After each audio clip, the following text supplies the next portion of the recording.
Estamos em uma sala de podcast com atmosfera intimista e profissional. As paredes são pretas, criando um fundo neutro.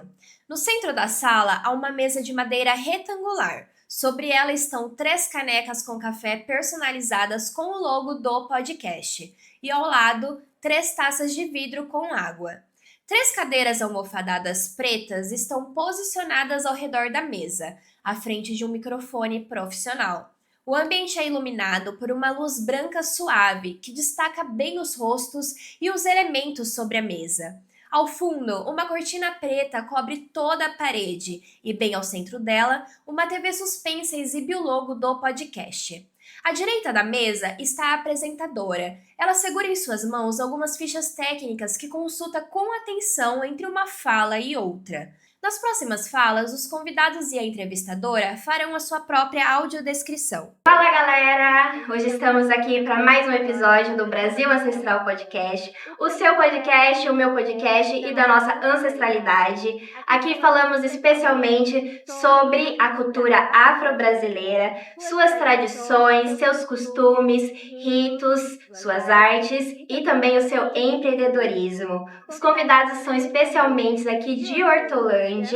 Esse é um projeto financiado pela Lei Aldir Blanc. Eu sou uma mulher negra, de cabelos loiros, estou vestindo uma blusa social laranja. E, gente, eu tô aqui com uns convidados muito especiais da área empresarial e eu vou mostrar eles para vocês, claro, vou fazer a apresentação aqui para vocês. Ele que é formado em recursos humanos, é empreendedor na área contábil e é impulsionador da diversidade, Jorge Leva. Prazer ter você aqui no Brasil Ancestral Podcast. Bom, Stephanie, eu que agradeço, eu que estou bastante prazer em estar aqui. Com certeza vai ser um bate-papo muito bacana para a gente dar algumas dicas e também mostrar que o empreendedorismo preto ele é muito importante para o nosso coletivo.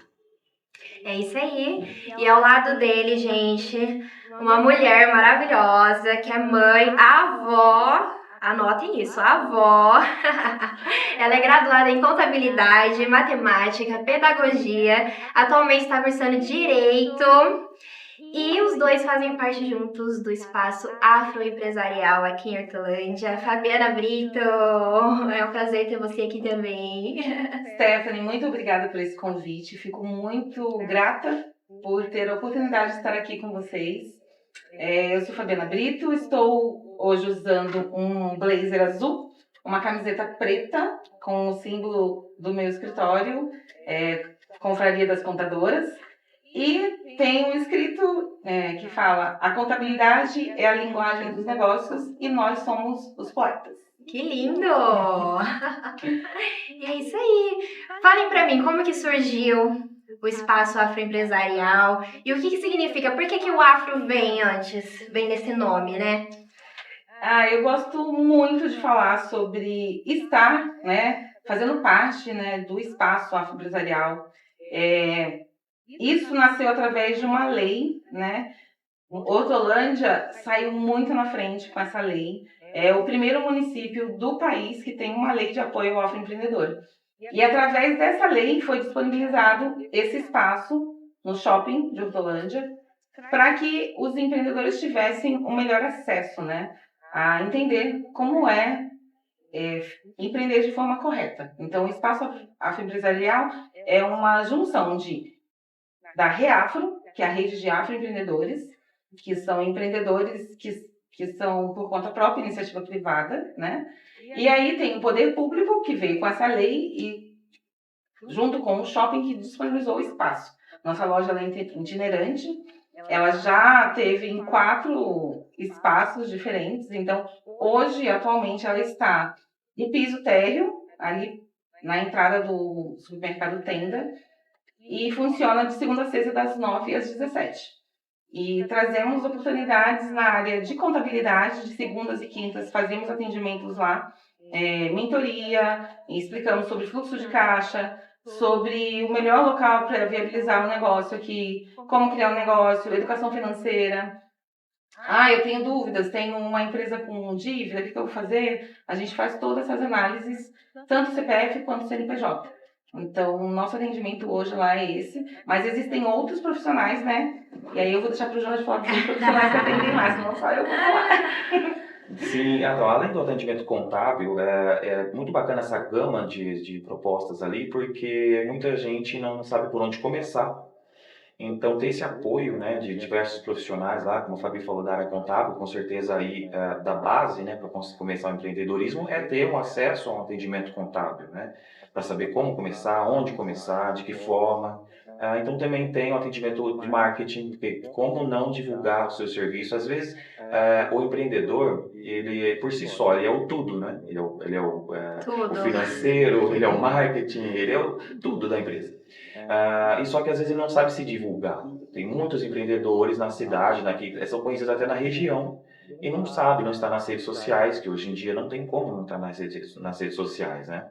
Então tem apoio de marketing, tem também apoio jurídico, que é muito importante também você conseguir ter essa noção do que você pode, por exemplo, registro da sua marca, né? Tem muita gente que já tem uma marca conhecida, mas não tem o registro dela, né? Então tanto a parte contábil quanto a parte jurídica pode apoiar nisso também. E, lógico, o atendimento do poder público para ensinar caminhos, né, para viabilizar isso também. Então, nada melhor do que alguém que já esteja na prefeitura e saiba, por exemplo, melhores pontos, melhores formas de colocar o seu negócio, enfim. Então, é uma gama muito bacana de atendimento ali gratuito, né? As consultorias são todas gratuitas, né? Aquela conversa inicial, aquele bate-papo inicial. Então, são todos os serviços que são oferecidos. E o que já não é oferecido ali na hora, com a pessoa ali no presencial, a gente consegue fazer várias indicações, né, Fabi? Sim. Para os profissionais com algo mais específico. Eu vejo assim como um espaço de acolhimento. Com certeza. Exato. É porque eu vejo que existe muita dificuldade, eu creio que está uma barreira, né? Dos empreendedores entenderem. E aí eles acham tipo, uma linguagem difícil, acesso. Aí eles sentem vergonha, se sentem acanhados, porque vai num espaço onde vai falar de empreendedorismo, a pessoa começa a falar toda aquela gama de coisas difíceis de entender, né? Porque contabilidade já sei, é difícil. Eu atuo nisso há 34 anos e não é fácil. No início também, tipo, gente, será que eu sou alfabetizada? Não entendo nada. Porque a lei não é simples de entender. Você tem que ler e ler, são horas de leitura para você entender, sim, um parágrafo. Então, para eles também, eu entendo essa dor deles, de não entender.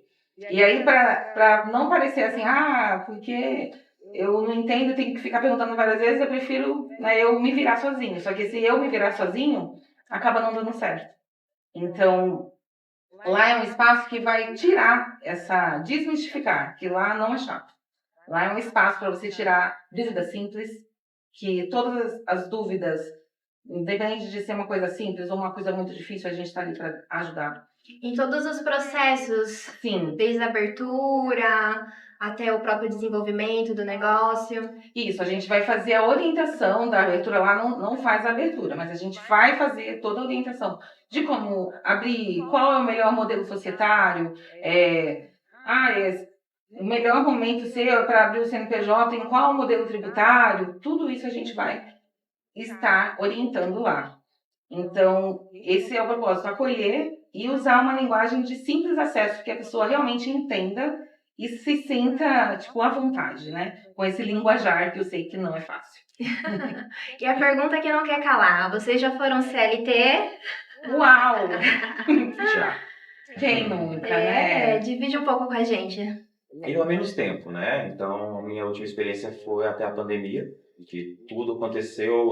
Eu trabalhava numa empresa, numa rede de diagnóstico por imagem, e estava no RH dessa empresa. Estava lá já há 8 anos.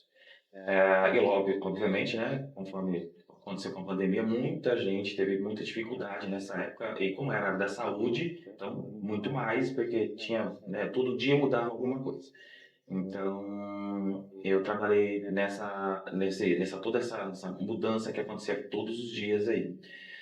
Como eu trabalhava no RH, então eu estava muito próximo aí de toda essa situação de ter que lidar com as pessoas passando por essas dificuldades, o medo, a insegurança, e preparar essas pessoas para lidar com os nossos pacientes que também estavam lidando com isso. Então tinha esse jogo de cintura.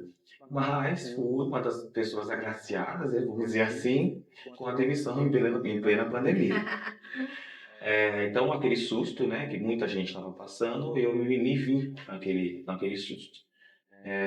E foi o gatilho, né, que faltava, porque já era um lugar que eu estava que, como muita gente passa por essa situação, um lugar que você não se vê mais ali, não percebe que você não tem que se moldar muito para não crescer, para não usar realmente o seu talento, a sua vontade, enfim, tudo que você quer fazer, tanto para você quanto para o lugar que você está. E esse foi o gatilho de falar assim, não tem mais como continuar, porque se nesse momento onde estava acontecendo tanta insegurança, não foi visto essa parte, né, humana, então eu preciso olhar para isso e cuidar. Não vou esperar mais por ninguém. Então, sair do CLT foi isso. Né? Fui CLT e a gente não, às vezes não percebe, né, que a gente está escondendo ou escondendo dentro da gente o tanto que a gente pode fazer para os outros e para a gente também, empreendendo, por exemplo, e acaba aceitando, né, algumas condições de trabalho que estão totalmente inadequadas, Desumanas. totalmente desumanas. E a gente não vai percebendo, porque a gente vai assim, é isso que eu tenho. Eu tenho que aguentar. Aguenta mais um pouco até achar uma coisa melhor. E esse melhor não chega. Esse melhor vem uma coisa diferente, né?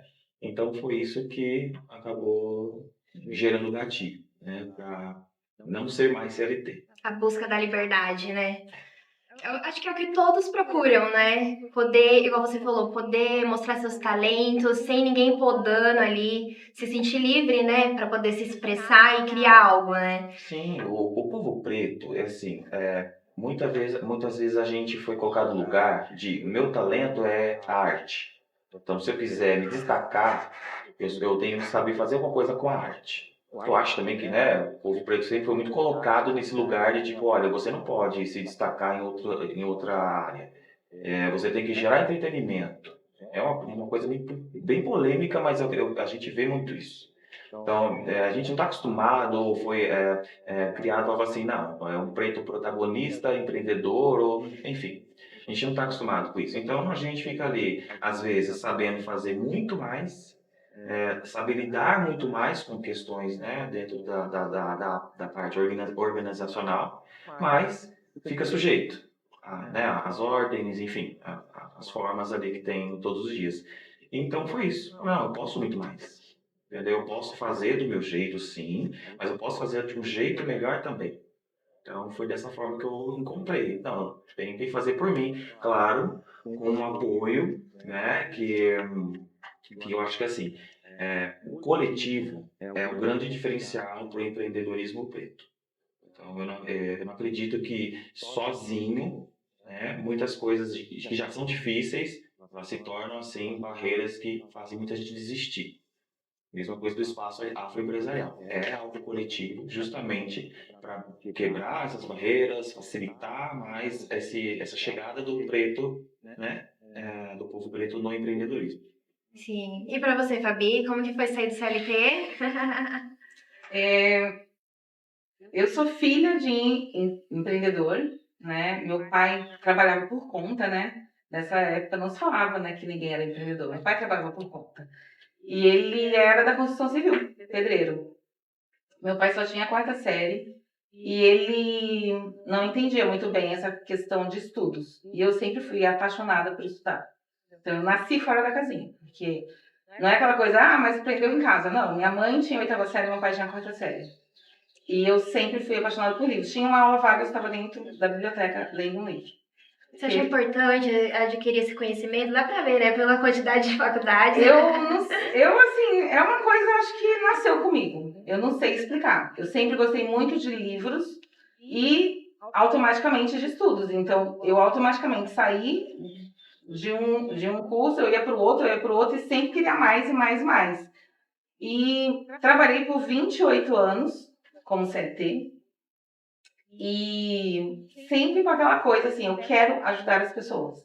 Porque contabilidade, você vê muitas pessoas que estão empreendendo e estão sofrendo, porque elas não estão fazendo a coisa certa. Então, quando você olha para os números, estatísticas do nosso país, a cada 10 empresas que abrem, 6 fecham. Aí por quê? Mais que a metade, né? Mais que a metade. Isso, assim, num curto período, tá? 2 anos, de 2 a 5 anos acontece isso. Porque não tem esse coletivo, não tem essa questão de olhar para o seu número, de entender do alicerce, né? Que é igual construir uma casa, tem que começar pelo alicerce. Se o seu alicerce não for bom, quando a casa subir, vai desmoronar. Então, eu sempre falo que tem que começar no início. Porque depois que a casa está construída, é difícil você pegar e o alicerce, vamos agora dar um jeito no alicerce. Não dá. Então, comecei a crescer, né, dentro do próprio CLT. Iniciei num escritório de contabilidade aos 14 anos. Então, sempre fui da área contábil. E fui crescendo ali, fiz faculdade. Assim que eu me formei na faculdade, eu fui convidada a dar aulas, por isso que eu me graduei em matemática, porque eu queria ter licenciatura em matemática para poder dar aulas. Depois eu fiz pedagogia, porque eu entendia que era muito importante ensinar contabilidade, que é a linguagem dos negócios, para qualquer pessoa, até para uma criança. Se eu tivesse que ensinar hoje para o meu neto, olha, Gael, os números são assim para empreender. Então, para ter uma linguagem de fácil acesso. E aí foi crescendo isso que, tipo, eu preciso ajudar mais pessoas. E no CLT eu não me sentia nem como uma contadora. Porque toda vez que chegava alguém, quero falar com o contador. Aí era direcionado para o dono do escritório, tipo, eu era só uma analista. Então, tipo assim, quem sou eu aqui? Se eu quisesse falar com um cliente, não tinha esse viés. Eu tenho uma ideia maravilhosa. Não, mas a sua voz é calada aqui dentro. Você vai ficar no operacional e é isso. O que tem para você fazer é isso. E isso me incomodava muito. Me incomodou de tal ponto que eu me sentia assim, sufocada. E aí, um belo dia, eu saí do CLT e falei, gente, eu vou empreender na área contábil. Eu quero ensinar as pessoas a entender os números, porque quando você olha assim, o Brasil é tanta gente que não entende de finanças. Não tem e educação nem é financeira, empreendedor. né? Eu tô falando de dona de casa, de pessoas que são CLT, que falam que, eu não sei o que acontece com o meu dinheiro, porque tudo some. Eu falo, gente, mas é tão simples. É conta de mais Mais ou menos. E aí eu falei, vou empreender. E assim, eu sabia que era muito difícil. Porque falar de contabilidade não é como falar, tipo assim, eu vou empreender na área contábil. Ninguém quer saber. Quando você falar contador, não quero ouvir, não quero nem saber. Foge, né? A pessoa você vai, sou contadora, a pessoa. Nossa, mas aí você vai querer saber dos meus números, e aí eu vou pagar mais imposto. você vai querer que eu pague imposto. Eu falei, gente, não é nada disso. Vocês precisam disso. Isso que vocês acham que não é pro bem de vocês, é pro bem de vocês. E aí eu comecei a me intitular, né? Quando eu comecei a falar assim, não vou falar que eu sou contadora, eu vou falar que sou cientista da riqueza. Vocês não querem ser ricos? Vocês querem riqueza? Então vocês têm que vir aqui com a cientista da riqueza. Que a contabilidade é a ciência que vai levar vocês para a riqueza, que vai levar vocês para os números altos. E eu comecei a ir para os coletivos de mulheres. Porque eu sabia que lá tinham empreendedoras e lá que eu ia conhecer pessoas que empreendem e iam querer me contratar. Que precisam de ajuda, Que né? precisavam de ajuda. E assim, os primeiros 6 meses foi só falando que eu era contadora, mas eu não tinha cliente nenhum. E aí vieram os primeiros clientes. E aí eu comecei em maio de 2018. Em fevereiro de 2019 eu tinha já 20 clientes. Uau! E aí eu falei, vou abrir o meu escritório. E aí era a Confraria das Contadoras, um escritório. Eu aluguei uma sala lá no Guanabara, em Campinas. Falei assim, vamos começar com o que a gente já tem. Porque muitos clientes falavam, mas onde é o seu escritório? E eu tinha vergonha de falar que meu escritório era na sala da minha casa. Então, o escritório... que eu Mas sempre todos não atendia. começam assim, né? Na própria casa. Sim, a maioria. Só que tem cliente, quando é um cliente de um porte maior, ele acha, tipo assim, isso não é... Nessa época, que ainda não tinha vindo a pandemia, falar que você trabalhava em casa não era uma coisa que dava dignidade. Né? Tipo, isso daí não é uma coisa, né, que vai ser levada a sério. Eu vou levar minha empresa para um escritório que é na sala, né? Então, eu atendia os clientes nos cafés, nas padarias, alugava coworking, e eu ia dando meu jeitinho, tipo assim, não quero me mostrar amadora, vou mostrar que eu tô aqui, comecei agora, mas eu tô por cima.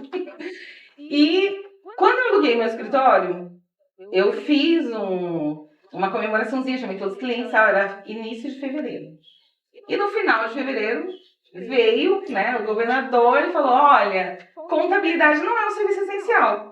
e não está na lista dos que devem ficar abertos. Fecha o escritório e vai para casa. O trabalho que ajuda todos os empreendedores, empresários, numa época que estava tão caótico a questão contábil, porque assim, eu ia dormir, e agora o funcionário pode ficar 6 meses suspenso. Eu acordava, já tinha mudado a lei. Em um mês foram 40 medidas provisórias aprovadas. Nossa. E o governador achou que nosso serviço não era essencial. Oi? Mas é porque a super educação essencial. financeira não é prioridade, né?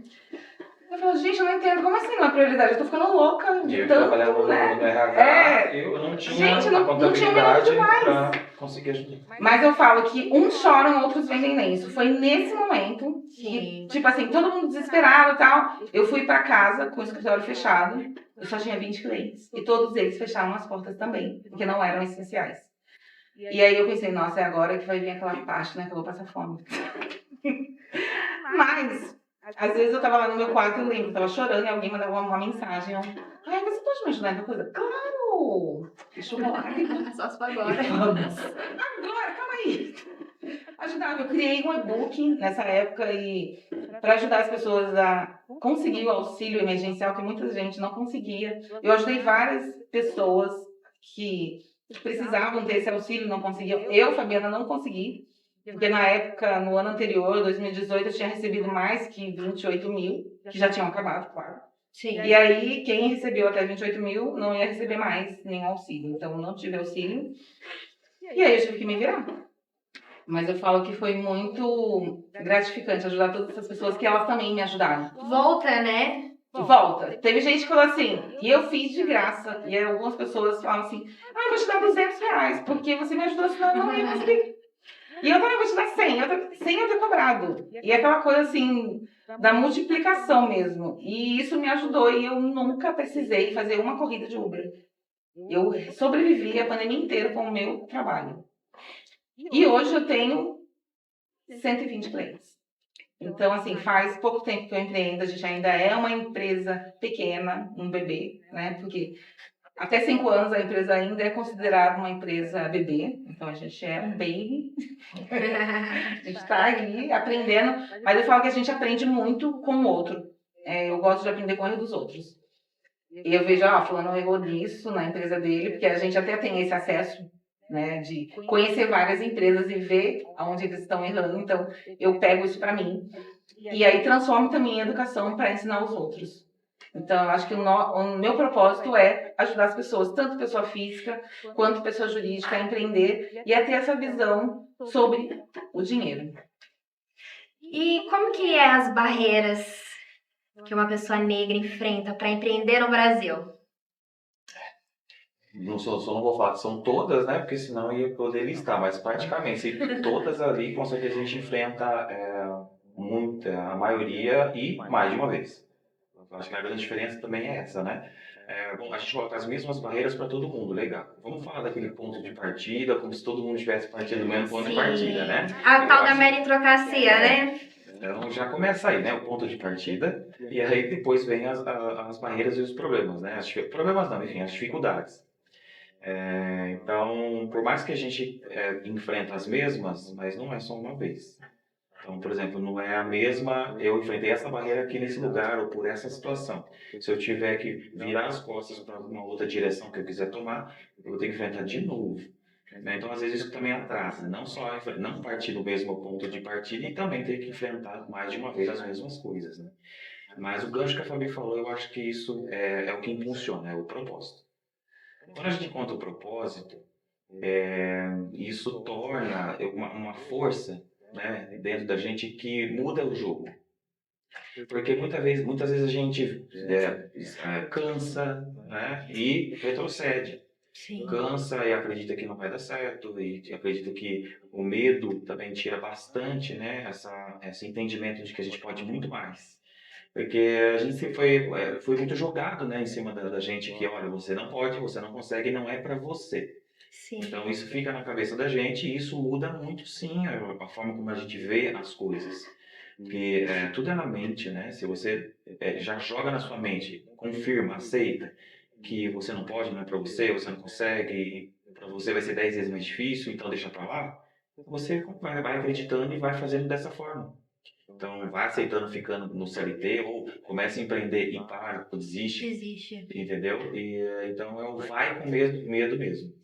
E a gente E vê esse- nossa família também, né? Que passou por isso, né? De você não pode, você não consegue. E aí acaba passando isso pra gente também, né? Como se esse acesso não, a gente não conseguisse alcançar. Sim, as barreiras a gente conhece bastante, né? Essa questão de não ter tanto educação financeira, mas a educação financeira é geral. Mas eu digo também essa coisa do qual o seu lugar. Então, na nossa mente, eu acho que quando a gente muda essa coisa de pensar diferente, a gente sabe sim que a gente consegue fazer muita coisa diferente. E passar por essas situações, né? Seja o racismo estrutural, seja essa questão do você ter mil vezes mais condição, habilidade, talento, formação, né? E mesmo assim, você não é cotado, nem cotado para certas posições, entendeu? Então, tudo bem, tem as barreiras, elas vão continuar existindo, mas eu acho que quando a gente tiver a barreira da nossa cabeça, com certeza para mim isso muda muito, eu acredito também muita gente também tem isso, e tudo muda. Eu creio que, assim, lógico, a gente tem muitas barreiras, mas eu gosto de ser, tipo, o Jorge me conhece, ele sabe que eu sou meio atrator, tipo, eu vou passando por cima, assim, ó, vejo. E, assim, uma coisa também é manter os ouvidos fechados, sabe? Que é sobre eles, né? Que é sobre eles, não é sobre mim. Porque, assim, quantas vezes já foram lá no escritório, tem uma, tipo, escrito assim, ó, Confraria das Contadoras, isso, atrás de mim, contadora, tem uma calculadora, tem o meu computador, eu tô ali digitando a pessoa, você é recepcionista? Você trabalha com cabelos? Nada contra quem trabalha com cabelo, nem nada contra quem é recepcionista. Só que ali é o espaço empresarial, tipo. Então, as pessoas têm dificuldade em olhar para uma mulher, Como gestão. né? Que já, a mulher já tem mais dores ainda, né? Que primeiro é a mulher, depois a preta e tal. Então, capital intelectual para a mulher preta, tipo, já é uma coisa que, tipo, nossa, mas aonde ela acha que vai, né? Já é uma barreira também. Já é uma assim, super né? barreira também, Ser sabe? vista dessa forma. E aí, mas eu sou dessas que eu não dou ouvido.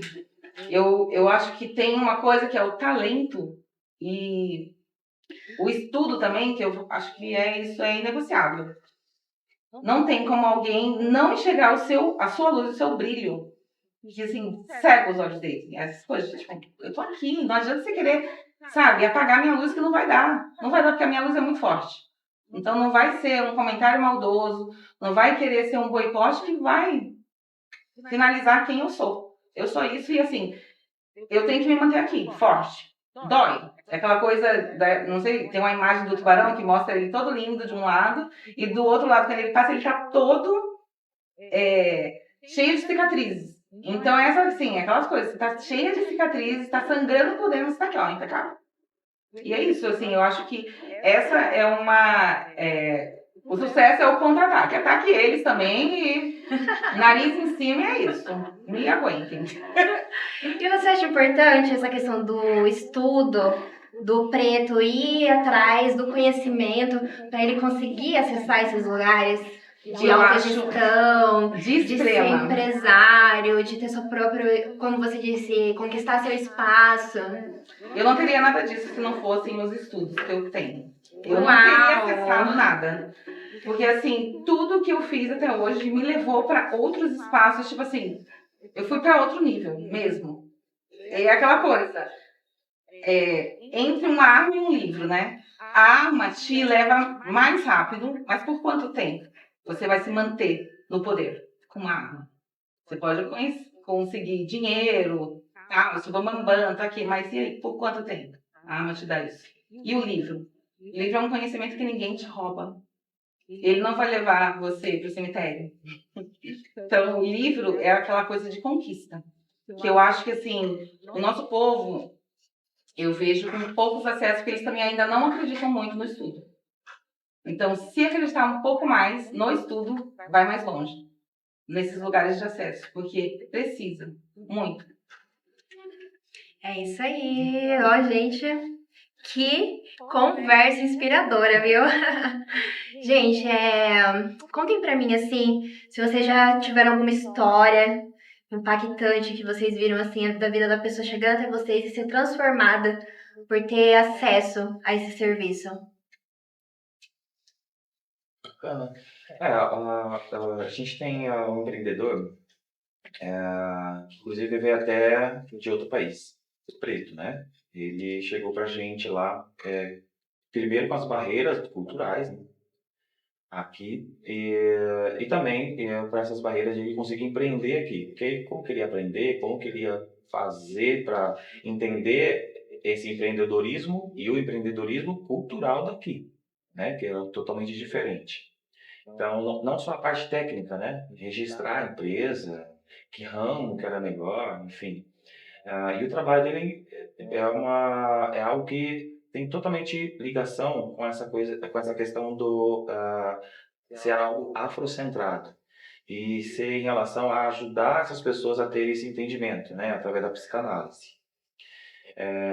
Porque você entender sua ancestralidade, você conseguir colocar isso na sua vida cotidiana, mas também para você ser esse empreendedor. Trazer a imagem afrocentrada. Sem aquela coisa da escravidão, somente. Né? Como um ponto de, por exemplo, não é isso, então, tá, não, mas antes disso, que história tinha antes? Então, por ser uma pessoa que veio do continente africano, né, que tem muito mais a história de antes do que foi contada pra gente, que, né, a primeira história é da escravidão, né, e a gente começa dali. Então, ele já tinha essa vivência, né, de antes disso. Então, foi um caso bem interessante, porque não tinha conhecimento de nada das leis, né, de como fazer para conseguir ser empreendedor aqui dentro do país, porque ainda estava, né, se ambientando com algumas situações pessoais.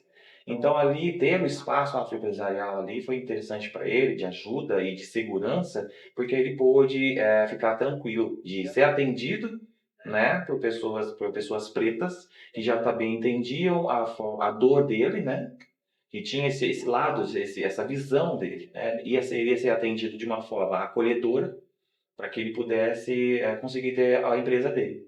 E a partir dele ter conseguido ter a empresa dele, que ajudou essa questão de olharem para ele de uma forma mais profissional, né? Ah, tudo bem, ok, você é um profissional gabaritado, mas a gente não tem referência nenhuma sua, e como que você vai se apresentar aqui, né? Então, ter um CNPJ registrado, ter ali a sua formalização. Tira a pessoa do amadorismo, né? Que a pessoa que não tem CNPJ nesses meios já é visto já tipo amador. Então, isso mudou bastante, né? A visão dele, até para ele também se sentir seguro para se apresentar.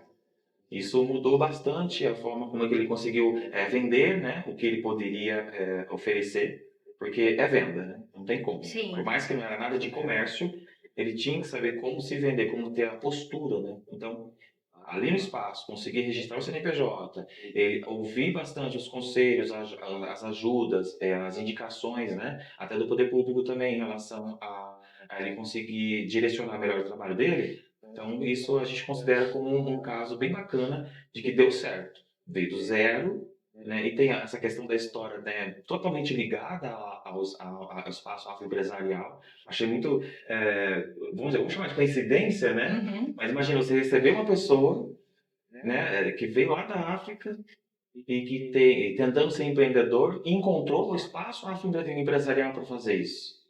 E se eu não tivesse esse espaço, onde que ele conseguiria ter esse tipo de atendimento específico com pessoas que tinham essa visão?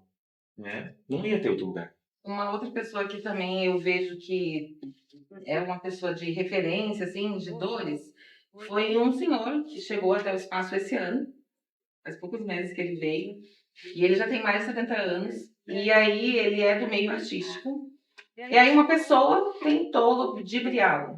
Então, uma pessoa já idosa, né, 70 anos, vamos abrir uma ONG, que aí com essa ONG você vai ter outros acessos, você vai ter incentivos para sua música, para os seus shows, lá.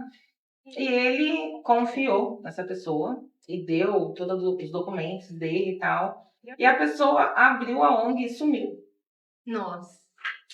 E ele ficou muito desesperado, porque passou-se, eu acho que, uns 3 anos, e nem o acesso dele da senha Gov ele tinha. A pessoa tinha colocado o telefone, quando ele pedia um reset de senha, ia para o e-mail, que ele não conhecia, ou para um celular que ele não conhecia. E como ele já tinha medo de falar com outros profissionais da área contábil, porque falou assim, mas eu não vou confiar, Vai né? acontecer de novo. Vai acontecer de novo. E aí ele chegou até o espaço todo ressabiado. Oh, meu Deus. E ele falou, nossa, eu passei, a gente explicou tudo que tinha que ser feito e tal. E como ele estava com essa situação, ele teria que ir até o banco para poder fazer no banco esse desbloqueio lá no acesso dele do Gov. Aí ele, nossa, vocês são o primeiro local que eu venho e não me cobra nada. Porque eu já fui em um local que me cobrou 5 mil reais, outro lugar me cobrou 3 mil. Vocês vieram aqui, vocês não me cobraram nada e resolveram o problema. E aí a gente conseguiu ver como que estava a situação e retomar, né, a posse do próprio Gov dele. Que ele falou assim, eu não mexo nada no meu celular, eu tenho medo de baixar essas coisas no meu celular. Eu não tenho o aplicativo aqui, eu não tenho o aplicativo do banco, porque se ele tivesse o aplicativo do banco, a gente orientava ele lá na hora e ele fazia ali mesmo com a gente. Mas aí, tipo, com a orientação ele foi até o banco, resolveu e agora ele tá nosso fã. Mas assim, são muitas histórias de pessoas que chegam, que a gente consegue ajudar.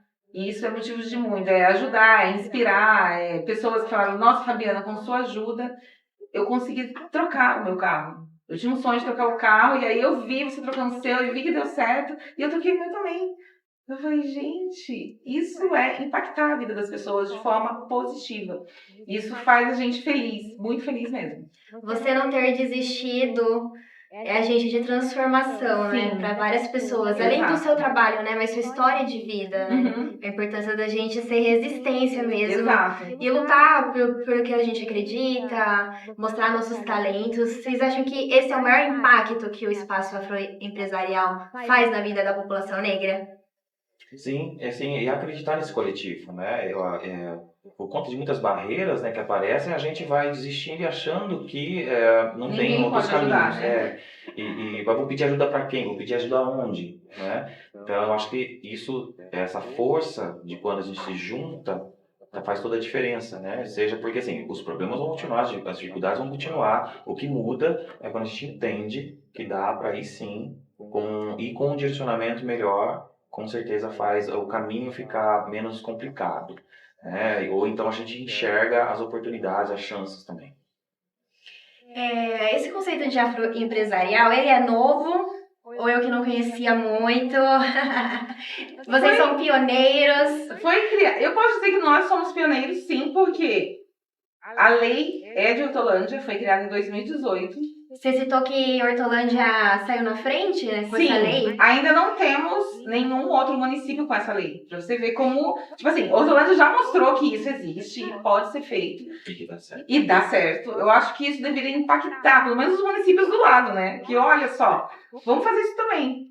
E por incrível que pareça, ainda não foi feito. Mas a gente tá aí na frente, por incrível que pareça, um município jovem, que é Hortolândia, né? Já tem esse potencial de ajudar, né, o povo e faz muita diferença e eu acho que a gente tá muito além, né? E aí começamos em 2018, só que aí também, devido à pandemia, ficou assim o projeto um pouco no papel, que quando ele foi publicado e tal, já veio a pandemia. Ele ficou ali engavetado, mas logo que passou a gente retomou. O shopping fechou, né? O nosso espaço seria no shopping. Só que logo... Veio antes da pandemia. Sim. A lei, sim. A lei foi antes da pandemia. Só que aí, até viabilizar o espaço, a gente estava fazendo toda a questão de deixar tudo bonitinho com a nossa cara, nosso design. A gente tem lá a referência que é a Rê, né? Que ela representa resistência, uma mulher negra, que a gente tem lá o quadro dela, ela é referência, resistência, tudo que é Rê afro. Quem que é? A gente apelidou ela de Rê. Ah, É o nosso símbolo, sei. que é uma mulher empreendedora. Do logo? É. Ai, que legal! Tem até E nome. foi um artista aqui da região que fez o X, que criou ela pra gente. E eu acho ela linda, maravilhosa. Tive várias fotos com ela. É a própria representatividade. Representatividade. Rede de representatividade também. Tudo que for rei a gente coloca lá. Em todas as partes, vocês colocam representatividade no negócio. Sim. E vocês ajudam as pessoas também a conseguir colocar essa representatividade em cada parte da imagem do negócio delas, das pessoas que vão lá procurar vocês. Porque assim, tem muito empreendedor que começa muito, que nem como a Fabi falou, né? Começa pela necessidade ali, a obrigação de sobreviver, né? E tudo mais. E aí esquecem de colocar a sua imagem, né? Do que você faz, né? isso, do que você faz, como que as pessoas vão enxergar isso, né? Para olhar para você de uma forma, não, eu quero conhecer mais, quero consumir mais do que ela tem a oferecer, a vender, enfim. Então, representatividade muda também quando Ou você se coloca conectar com as isso. histórias, né? As histórias conectam as pessoas.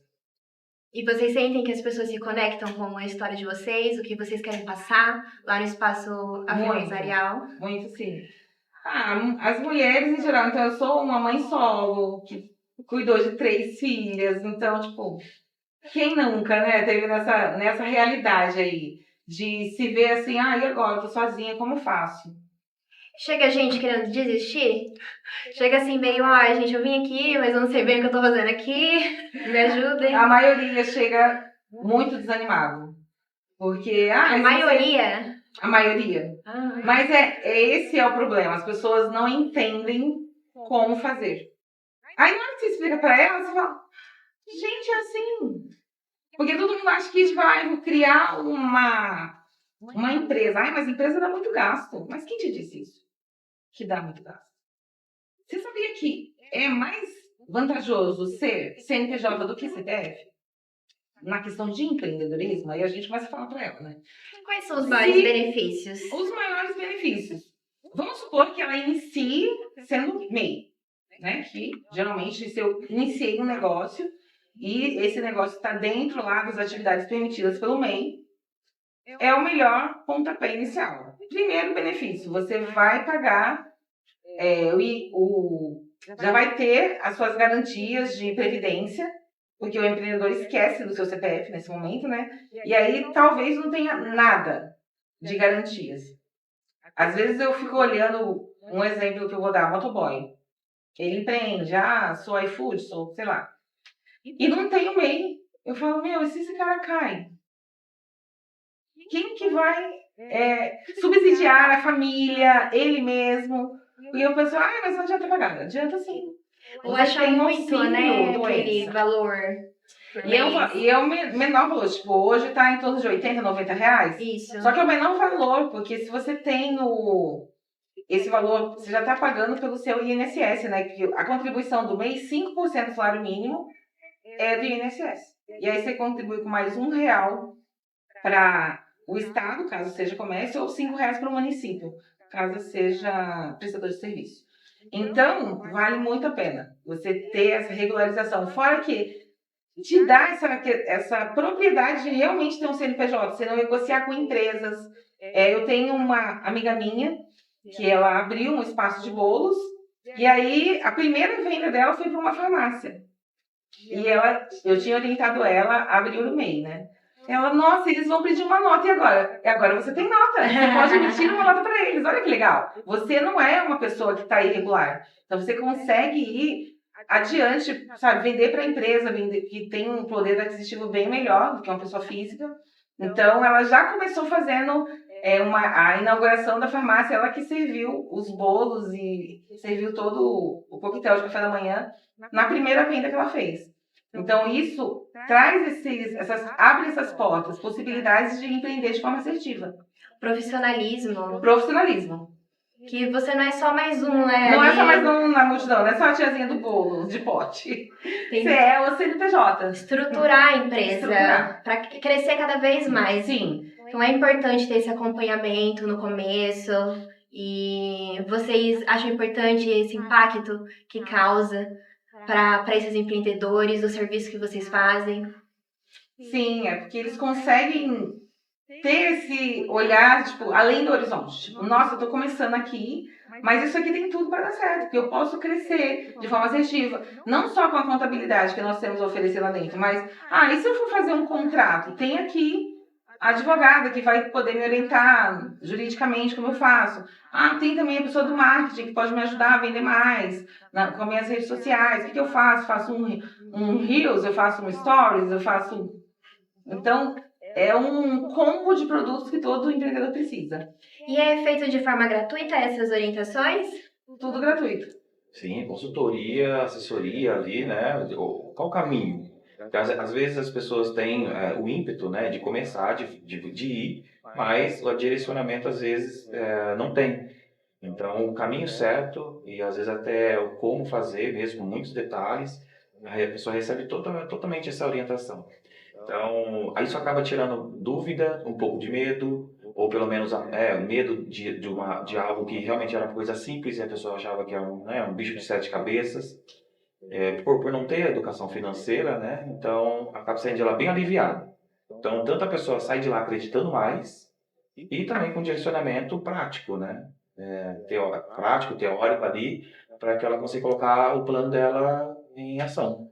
Então, a maioria chega com muitas ideias, ou com muito medo, ou já, olha, não sei mais o que eu faço com a empresa que eu tenho, e sai de lá com essa esperança, né, de que dá certo. Mas não só por causa do sentimento, mas porque recebe toda a orientação, assessoria ali, para o que dá para fazer, para que vá dar certo, né? É isso aí. Amigo, eu tô falando amigo porque a gente já se conhece de outros carnavais. A sua história é inspiradora. Essa parte que você saiu do CLT, venceu o seu medo e agora você tá com a sua própria empresa, se sente realizado em estar fazendo o que você faz. Passa uma mensagem para esses jovens que estão assistindo esse podcast sobre empreendedorismo, que estão buscando também essa realização profissional, mas às vezes eles não têm essa coragem de meter a cara e falar assim, não, eu vou, porque eu não vou passar mais por aquilo que eu estava passando, eu mereço mais. Olha, é assim, eu falo que é o vai com medo mesmo. Vai com medo. Para simplificar uma forma de falar, mas vamos pensar numa palavra positiva. Vai com medo mesmo. Claro, você ter rede de apoio, ou você quiser chamar de parceria, quiser chamar de guru, enfim, isso também muda bastante a forma da gente conseguir ir de qualquer forma. Eu tenho a Fabi como muito inspiradora, não só como uma pessoa, né? Que assim, a gente já se conhecia há muitos anos, e eu não conhecia tanto essa parte empreendedora dela, porque ela também estava nos desafios dela. E eu vi muito nela essa questão do, poxa, dá, vamos sim. O coletivo funciona muito bem. Eu acho que independente do que você se vai prestar a ser um empreendedor, um microempreendedor, um empreendedor preto, o coletivo ali funciona muito. Então, procure sim ter essa rede de apoio. Bom, estamos lá, né? No espaço Afroempreendedor. Mas procure ter essa referência, seja a pessoa próxima a você, seja uma pessoa que você se inspire nas redes sociais. Isso funciona muito também. Porque, por exemplo, a minha história, com certeza, pode ser a história de muitos aí, muitos. E a gente acha que só a gente está passando por isso. Então, seja porque você é preto, seja porque você é uma pessoa LGBTQIA+, e você não se muito invisibilizado, muito colocado de lado. Então, quando você perceber que isso está te fazendo mal e que você tem um medo de ir para outro degrau, porque realmente aquilo que está te incomodando é a hora de você sair daquilo. E vai com medo mesmo. E acreditar, né, em si mesmo, no conhecimento que a gente tem. A gente vai cair muitas vezes, né? Sim. Faz parte. Muitas vezes a gente acha que de primeira vai dar tudo certo. Não, vamos parar de romantizar. Não é isso que acontece. A gente vai errar, a gente vai aprender com aquilo e tem coisa que a gente só vai ter que conviver. Então, se a gente souber entender isso, vai tirar muitas dores. E a gente vai conseguir passar muito mais tranquilidade para a gente mesmo e tirar bastante dúvida do que a gente já coloca na nossa cabeça e do que também já colocaram muitas vezes. É o que a gente faz depois da dor. Então é isso, galera. Eles ficam lá no espaço afroempresarial, aí no shopping de Hortolândia. as redes sociais, cada um tem a sua profissional também, querem deixar pro pessoal? Sim. Tem a do espaço, né? @espaco, sem o cedilha, afroempresarial. E a minha pessoal, @fabrito.contadora. A minha profissional é Jorge, contábil, totalmente ligado com a da confraria também, Confraria das Contadoras. A pessoal é o George, aquela brincadeira do Jorge, é o George. Esse foi mais um episódio do Brasil Ancestral Podcast. Se você gostou desse episódio, não esqueça de deixar a sua curtida e o seu comentário aqui embaixo. E é isso aí, fui!